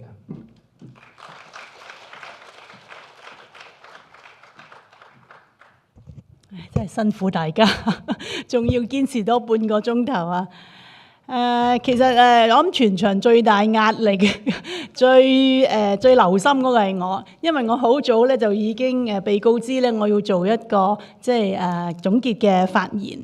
咁亦都好多謝 M+ 嘅邀請啦，咁要我做呢一份功課啦，亦都有機會咧見到係舊與新知，同埋咧係聽到好多嘅舊學新聞嚇。咁我覺得今日嗰個嘅研討會咧，好似我睇咗好多場展覽咁樣嚇。咁雖然我呢幾日的確亦都睇咗好多場展覽，咁我得到好多新嘅知識啦，同埋咧我係一個歷史學者，多數都係用文獻嘅話，好多時咧我嘅啟發咧都係從睇各種嘅藝術作品啊，或者係聽各種嘅音樂而得翻嚟嘅。咁最初咧，其實Tina 同埋 Alan 揾我嘅時候咧，即係講翻佢哋成個嘅構思咧，我諗我哋都有啲不約而同就話：點解 M+ 會搞個同廣東藝術有關嘅活動嘅咧？咁樣嘅。咁但係我哋好快咧都有一個嘅睇法就係、其實廣東藝術都好先鋒性，點解 M+ 唔係咧？咁樣即係唔可以做呢啲活動咧？咁我今日睇到呢一個主題啦，Canton Modern Canton Modern 中文多元現代性，其實我即刻喺個腦裏邊出嗰個字咧係 multiple modernities 多過係 plural modernities 嘅。咁你咪 M+ 攞3個 M 咯 ，modern multiple modernities， 所以梗係 M+ 做啦，係咪啊？咁我哋3場嘅 panels 咧，其實係似乎係由虛到實嘅。第一場咧就係講廣東性嘅問題嚇，即係Cantonese， 我唔知道用咗乜嘢字，咁又用咗建構呢一個嘅動詞。咁第二場咧就講到係現實主義啊、寫實主義啊咁樣。咁第三場咧就係介入嘅，咁係行動嘅嚇，喺抗戰同埋呢一個後嚟有啲暴動咁樣嘅一個情景當中嘅。咁當然3場嘅呢一個嘅小組咧，同埋每一個嘅討論咧，都係有好多作品俾我哋睇到。咁呢個作品本身可能係所謂 text 啦，咁我哋去講佢嘅周邊，講佢嘅人，講佢嘅事，講佢嘅地嘅時候，就係一個 context。咁我哋做好多呢啲研究都係咁樣噶啦。咁我以下嘅一啲嘅感想咧，就其實都係來自於各位俾我嘅靈感嚟嘅。但我就唔一定可以提到一提名字啦嚇，大家都有份。咁第一個我想講嘅咧，就係嘅關鍵詞咧，就係即係糾纏。我哋成個講嶺南藝術咧，或者嶺南文化咧，總係糾纏喺咧嶺南咧係個地區啫喎，我哋好細啫喎，不能夠代表中國喎咁。咁其實嶺南係大到無倫嘅嚇。嶺南如果就咁字面講，我哋叫做五嶺之南。但係如果你有讀到一啲更加早嘅即係嘅一啲文獻嘅話咧，五嶺咧唔係5座山，五嶺係5條路。我哋睇宋代嘅周去飛嘅《嶺外代談》咧，就講得好清楚。呢5條路係令到我哋呢一個俾群山阻隔嘅南部嘅地方通得到去北方同埋西南嘅，所以呢個係我哋同中原嘅關係。我哋仲有一個叫南嶺走廊，意思即係話咧係一個東西貫通咁樣嘅一個，都係講緊人群流動嘅一個關係。咁呢啲係比較即係古早嘅。而呢個無論南嶺走廊咧，更加亦都係講緊一個我哋所謂比較係原住民啊、原生態啊咁樣嘅一個文化情景。所以頭先有提到咧，有一位藝術家個名趙秀咧，佢嗰個身份介紹叫廣東疍家咧，其實我好感興趣，唔知係佢自己嘅表述咧，還是係人哋講佢，因為我哋好少咁樣講，但係呢個其實係有意義嘅。咁其實呢個所謂嶺南啊 South China 華南。黃庚武教授都講過，可能我哋有另外一個概念可以諗得更加大，叫 China South、Deep South 嚇。我哋一進入水域嗰樣嘢叫南洋，嗰個南洋唔係淨係東南亞，一路可以通到更廣闊嘅地方。有咗水域嘅話，我哋喺16世紀開始就已經去到西洋。喺19世紀中開始去到金山嚇，所以三藩市並不是域外，根本就係嶺南嘅一部分嚇。我哋講緊咧，我哋做世界，我哋呢班人咧係做緊一個好大嘅世界。我哋就解釋到咧，喺今日第一組亦都提到咧，有好多嘅博覽會，聖 Louis 啊、巴拿馬等等。我哋諗下背後嘅人群點係啲咩人？點解會做得到？除咗海關之外，已經去到當地嘅呢個廣東嘅商人咧，其實係做咗好多嘢嘅。咁第二個嘅關鍵詞我諗到咧，就係城市、埠頭同埋節點啊 ，cities、port 或者我哋有時叫 port cities， 呢啲都係埠嚟嘅 hubs 嚇。咁我哋今日多場嘅討論都有講到香港嚇，但係香港係唔可以單一孤立咁樣去睇，一定係一個各個城市嘅關係。省港澳，即係我自己成日講，省港澳滬，即係上海嚇。今日比較少提上海，但係有提到。喺呢個省港澳滬為中心嘅一個情況下，我哋再延展到去東洋、西洋、南洋嚇。咁今日講過好多嘅畫家咧，都有一段時間咧係曾經喺香港嗰度生活過嚇。咁當然亦都有短暫時期喺澳門。咁彼此嘅關係尤其是去到40年代，亦都係因為呢個戰爭嘅問題，所以一個一個嘅城市嘅呢個淪陷咧，結果咧剩翻澳門冇淪陷。咁好多人喺一個短時間內咧，亦都聚集咗喺澳門嘅。咁因為城市嘅關係咧，所以其實媒體係好緊要，尤其是新媒體嘅出現嚇。今日其實咧係有講到，我哋唔係淨係講緊嗰個原作嗰個問題，而係呢啲原作點樣去複製，以至於去傳播嚇。所以我哋見到有啲嘅討論咧，例如講到真相畫報啦嚇，真相畫報已經係一個我見到，如果我冇錯嘅話咧，封面係石印，裏邊係原印嘅。其實呢啲同一班人就係以前做時事畫報嗰班人，時事畫報嘅時候就係封面同埋裏邊都係石印嘅，裏邊啲字係手寫嘅。咁但係佢哋嘅做嘅形式咧係好一樣。呢一個新嘅媒體嘅出現，令到一啲畫作咧其實係傳遞緊唔同嘅視覺嘅。咁我都係第一次今日睇到阿高奇峰嗰個獅子咧，喺一個局部咁出現喺封面度，佢的確係猙獰咗好多。我哋平時去例如藝博咁樣睇到高奇峰嘅畫，係一個完整嘅獅子。今日見到咧係一個局部嘅獅子。咁通過呢個媒體咧，其實係轉化咗嗰個嘅即係原作本身嘅一個嘅特性嘅嚇。咁當然。媒體有好多種啦，仲除咗印刷品之外咧，仲包括咗甚至係陶瓷嚇。我覺得呢個歷史咧，其實真係仲係值得我哋即係再去擴充去思考嚇，甚至係劇場嚇。又或者咧當中有一幅嘅呢個空室鬼影圖嗰度咧，其實佢係新聞報導嚟嘅，中間其實有段好長嘅文字去講呢件事。如果冇咗呢啲文字咧，亦都唔係好清楚佢哋做乜。咁雖然我話係城市埠頭作為一個係咪節點，作為一個好重要嘅呢啲咁樣嘅地方嘅關係，但係正正就因為呢啲媒體咧係聯繫咗城同埋鄉。頭先有一度係提到咧，竟然某某人嘅作品係可以滲透到呢個中小學喎。如果唔係有呢啲咁樣嘅印刷嘅技術咧，係冇可能嗰個原作去到嗰啲地方。咁呢個亦都係傳播。我哋後嚟講到好多嗰個各種意識形態嘅一個好緊要嘅渠道啦。而呢啲意識形態或者呢啲畫嘅對象，亦都因為城市嘅關係，往往係會頭先講到好緊要係碼頭係嘛，即係 hubs， 其實就係碼頭嘅工人啊、攤販啊呢啲咁樣嘅主題咧，亦都係可以通過咁樣去滲透嘅。咁喺咩嘅時候會離開城市咧？打仗咯嚇。所以有一幅關山月嘅係從城市撤退，但係如果你就咁睇呢張畫冇文字嘅話咧，以為只係一張鄉居圖啫嘛嚇。咁所以呢個從城市撤退，我哋其實係會令我諗到好多咧，係城市人嗰種咁樣嘅生活。呢個係我研究省城嘅時候咧，特別有嘅感覺嚟嘅。就係好多時咧，喺城市出身嘅人咧，佢係冇鄉下嘅嚇，因為佢可能所謂冇鄉下係咩咧？好多種情況，有啲咧可能係佢喺鄉下咧係比較被邊緣化嘅人群，所以成家人咧就嚟咗去個城市嗰度去長大，或者係去得到一個向上流嘅機會。咁有啲佢係外省嚟嘅，咁但係咧慢慢咧就係本地化咗啦。咁呢啲人咧係冇鄉下嘅，打仗咧唔知走去邊嘅嚇。咁所以呢個從城市撤退呢一種嘅圖像，佢嘅意義咧係比我哋睇到幅圖係更加大。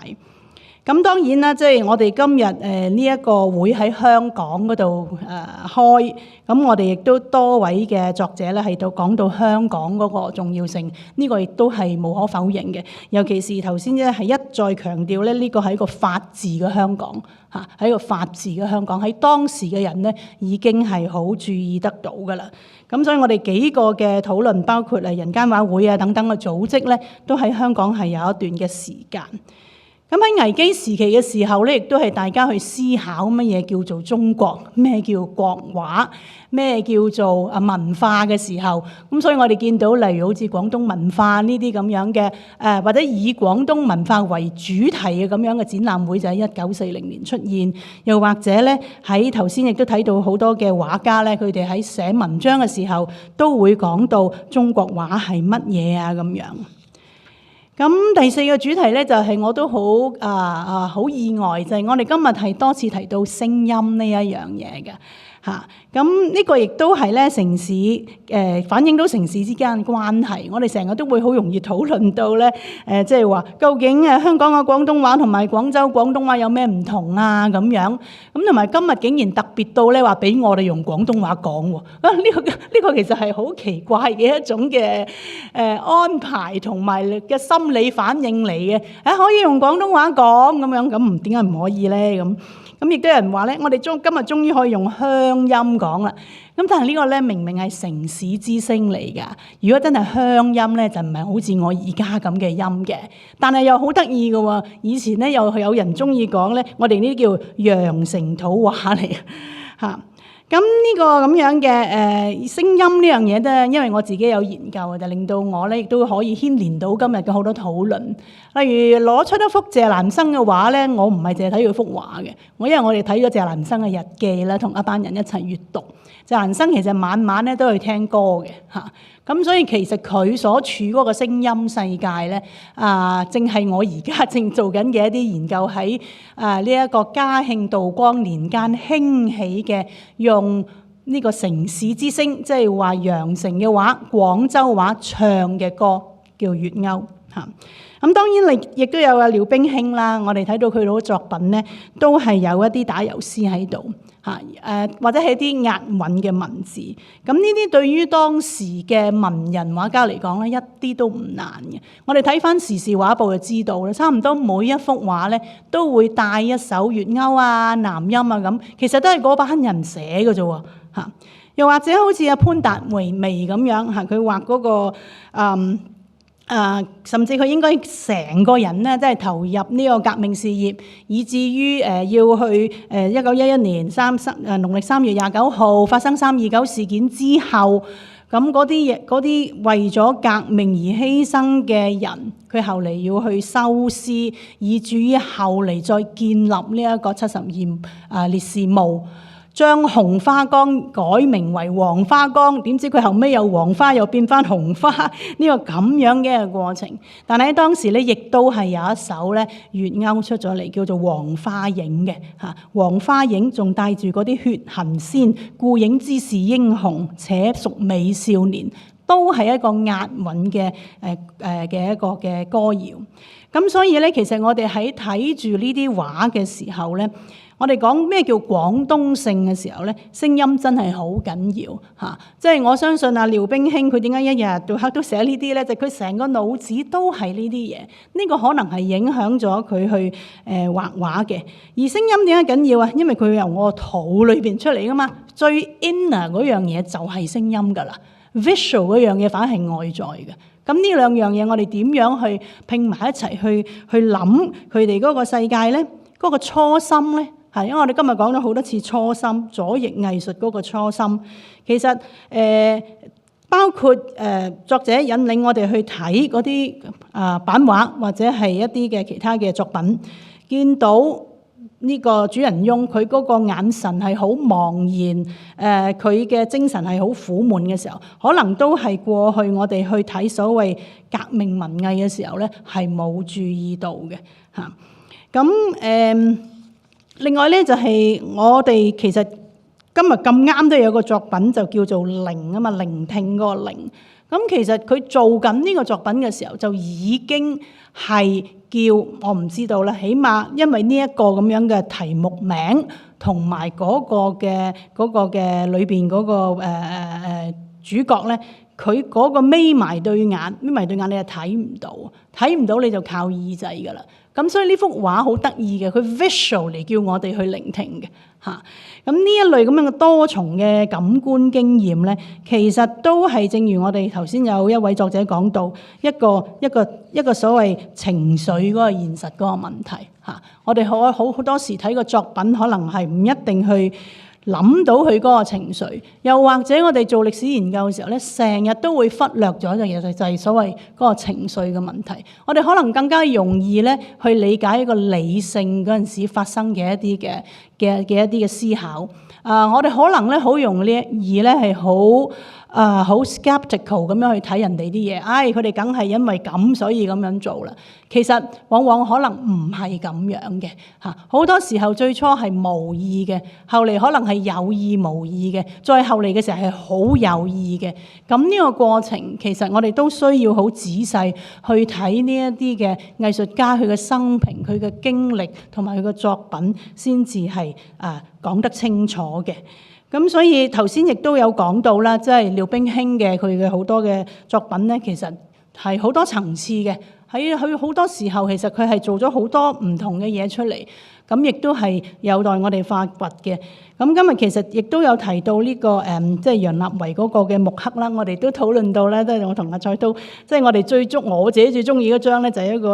一個女仔瞓緊覺嗰張，就同佢其他嗰啲抗戰嘅主題咧，好似有好大嘅對比咁。但係可能正正係嗰張，我哋先睇到一個藝術家佢嘅最內心嗰個心靈嗰個所在。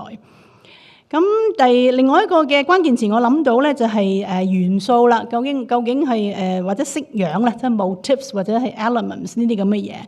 咁喺討論到呢個現實主義同埋呢一個寫實主義嘅時候咧，作者亦都提醒我哋話，喺當時嘅時候會係主張咧，我哋要揾出一啲典型環境裏邊嘅典型人物。咁但係好有趣咧，即係司徒橋咧，佢係通過改動現實嚟到去表現現實。咁我覺得呢個我相信大家都係非常之明白呢啲咁樣嘅好 paradoxical， 即係好悖論式或者辯證式嘅一個嘅主題嘅。其實我哋今日呢個會亦都有個好有意思嘅咧，就係我哋唔係淨係停留咗喺過去嘅歷史嘅，我哋通過介紹咧今日嘅藝術館點樣做嘢咧，嚟到去睇下我哋過去嘅傳統點樣一路咧係去繼續同埋咧係被詮釋嘅。咁所以呢個藝博院講到佢哋嘅建築嘅一個各種嘅元素啦嚇，元素嘅拼合啦，有騎樓啦，有佢本身係個木棉花啦，用到紅生岩啦呢啲咁樣嘅建材啦，咁嘅時候，我覺得有一點亦都好有趣，就係話啲市民見到就覺得係唔係木棉花，係個電飯煲咁樣。咁藝博院咧又話，不如我哋叫佢金飯碗咁。咁其實我覺得呢個好廣東人㗎。我哋廣東人見親啲嘢咧，就會變咗可能食得嘅嘢啊，或者係好笑啊、諷刺啊，或者係少少諷刺啊，或者應該叫幽默啦。我會好希望咧，我哋繼續讓佢幽默。即係我估咧，電飯煲一定會贏過木棉花或者金飯碗嘅嚇。咁所以呢個其實就係最後尾講到啦。究竟呢個幽默嘅權力喺邊個度咧？喺領導度咧，或者編輯度咧？我覺得咧都係俾翻市民好啲啦，係咪？咁最後咧就唔知點解咧，呢個9月咧好似廣東月咁啊！對於我嚟講，一個咧就係我自己咧就因為同廣東革命歷史博物館有啲合作啦，咁有一幅長題啊，即係1920年代嘅一幅照片咧，全景圖。咁我就話可以搞一個好普及性嘅展覽喎，咁樣嚟到去講翻省港嘅關係，即係香港同埋廣州嘅關係。咁所以呢個展覽其實而家係喺商場嗰度做緊嘅，某個商場嗰度做緊嘅。咁又咁啱咧，因為我頭先講話我研究謝蘭生嘛，咁我又有研究粵謳嗰樣嘢，所以啱琴日咧先喺香港電台咧做咗一啲推介粵謳嘅呢個聲音嘅活動嚇，大家有興趣亦都可以打個關鍵詞上香港電台聽下。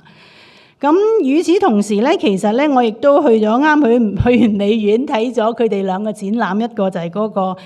楊立維嗰個板刻啦，但係另外一個咧其實就係佢哋叫做樣啊 samples 呢個展覽，都係非常之好嘅嚇。好似我哋今日討論嘅主題，其實就係有啲嘢係藝術，有啲嘢可能係一個制度性嘅建立，就係廣州美院本身嘅建立。同時咧，亦都有啲好似叫做商業，就係嗰個叫做廣交會嚇 Canton Fair 嗰樣嘢。廣交會一個俾樣俾人睇，俾版俾啲客睇，嗰個咪叫樣咯 ，samples 咯。但係呢啲樣板其實亦都可以係藝術品㗎。呢啲樣板喺做成一個貨品嘅時候，呢個過程當中其實亦都有藝術家去到嗰個嘅地方嚟到去收集好多嘅民間嘅文藝，例如佢哋去到一啲貴州嘅地方去收集咗大量嗰啲咁樣嘅飾嘅嗰啲叫做咩織帶啊嚇。咁喺呢個展覽當中咧，我好欣賞佢地方咧，就係將幾樣嘢擺埋一齊，佢哋都叫樣。有樣學樣，但係有啲可能係貨板，有啲可能係藝術品，有啲係藝術家將呢樣嘢再詮釋，再成為佢哋自己嘅創作嘅源頭。咁背後又係有今日講嘅嘢嘅，就係50年代嘅情景，一個廣州美院嘅設立，唔係一個簡簡單單嘅美院咁簡單。大家我都好呼籲大家去睇下，裏邊有幾封嘅有啲嘅文獻材料咧，你睇一封信就明白究竟係發生咩事。咁仲有一個展覽咧，同我有啲關係嘅，就喺廣州海事博物館咧，目前係做緊一個咧18世紀有一個東印度公司嘅船長叫做 John Bradley Blake， 佢咧就喺18世紀嚟咗廣州做生意。咁因為佢好中意呢一個植物啦，咁所以咧佢就揾咗啲本地嘅畫師咧係去畫植物畫嘅。咁我今日咧都特登帶咗呢本嘢，睇唔睇到㗎？係啦，呢個係嗰個展覽嘅一個文創嘅一個東西嚟嘅，嚟做我嘅筆記簿。咁因為今日有人提到木棉啊，咁啊我又一路做筆記嘅時候咧，咦其實呢度都有個木棉喎，就係呢個啦嚇。呢個木棉咧，其實咧就係18世紀中呢一個船長嚟到廣州，佢需要揾人去畫一啲符合佢認為科學嘅植物畫。咁呢個畫師咧就叫做麥秀。我哋除咗知道佢叫麥秀30零歲之外咧，就冇更加多嘅資料㗎啦。咁所以呢啲好似好寫實嘅畫咧，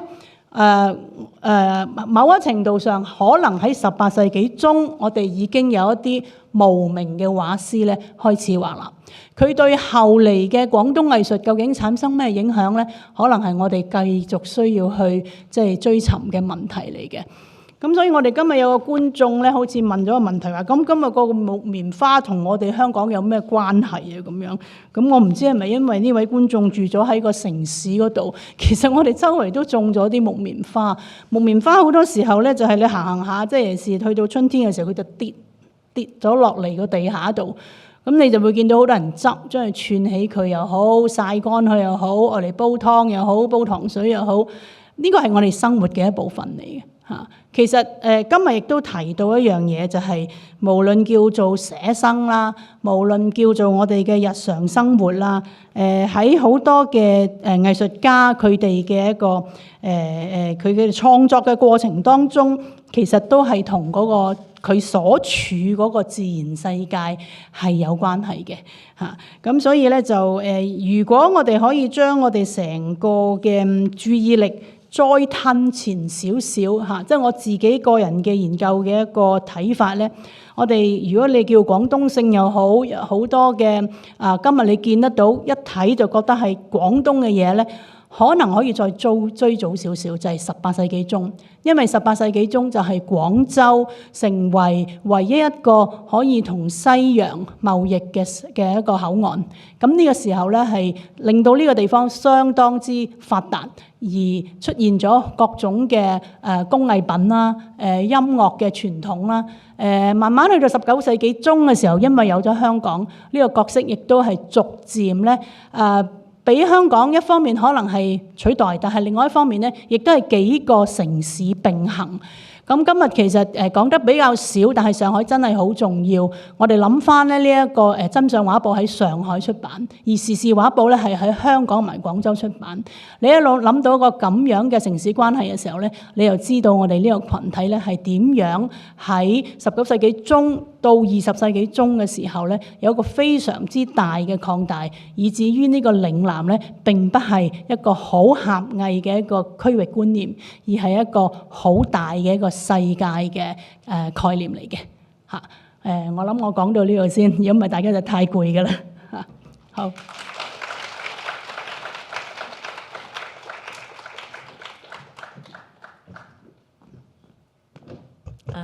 多謝程教授，咁亦都多謝你哋留咁耐。咁我諗我哋就代表 M+ 博物館再次多謝各位講者啦，非常之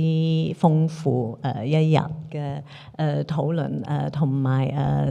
收穫啦。咁或者係啦，我哋就會努力準備明年嘅展覽啦。咁希望大家下一年嚟睇我哋個展覽。咁係明年7月開展，係 M+。咁多謝大家。